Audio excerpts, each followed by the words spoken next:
भारत अंतर्गत आमचा विषय आहे प्लास्टिक एक हानिकारक समस्या। या उपक्रमांतर्गत आमच्या टीमने प्लास्टिकच्या टाकाऊ वस्तूपासून टिकाऊ वस्तूचे मॉडेल तयार केले आहे। आमच्या टीमचे नाव आहे सनराइज। आमच्या टीमचे सदस्य मी वेदिका पाटील, नुरेसभा गवळणी, वैष्णवी चौगले आणि सुदीक्षा संगवाळ।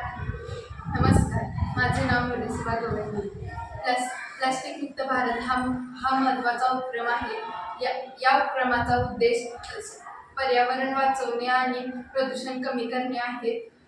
या प्लास्टिकमुळे हवा, पाणी, माती यांचे प्रदूषण मोठ्या प्रमाणात होते। प्लास्टिकचे विघटन होण्यास हजारो वर्ष लागतात। प्लास्टिकमुळे प्राण्यांचे, पक्ष्यांचे तसेच मानवाचे आयुष्यही धोक्यात येते। अनेक ठिकाणी सरकारने प्लास्टिक बंदीही घातली आहे। आपण प्लास्टिक मुक्त भारत या मोहिमेत सहभागी होऊन प्लास्टिक मुक्त भारत व निरोगी भारत बनवले पाहिजे।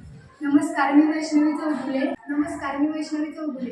प्लास्टिकचे विघटन होण्यासाठी हजारो वर्ष लागतात व यामुळे अनेक लोक त्रस्त आहेत। यावर उपाय म्हणून आमच्या शाळेच्या विद्यार्थ्यांनी व आमच्या टीमने प्लास्टिकच्या टाकाऊपासून टिकाऊ वस्तूचे मॉडेल बनवले आहे। यापासून आपण विविध प्रकारच्या कुंड्या, घर सजावटीच्या वस्तू इत्यादी प्रकारचे साहित्य बनवू शकतो। त्यामुळे आर्थिक फायदा होतो, पर्यावरणाचे संरक्षण होते। टाकाऊपासून टिकाऊ वस्तू बनवण्याच्या मध्ये नैसर्गिक संसाधनांचा वापर कमी होतो आणि आर्थिक फायदा देखील होतो। नमस्कार, माझे नाव सुदीक्षा संगवाळ। अशा प्रकारे आपण प्लास्टिकच्या टाकाऊ वस्तूंपासून टिकाऊ वस्तू बनवू शकतो व याचा खर्चही कमी आहे व यापासून आपला आर्थिक विकास होऊ शकतो व त्यापासून स्त्री व पुरुषांना घर बसल्या व्यवसाय मिळू शकतो। धन्यवाद।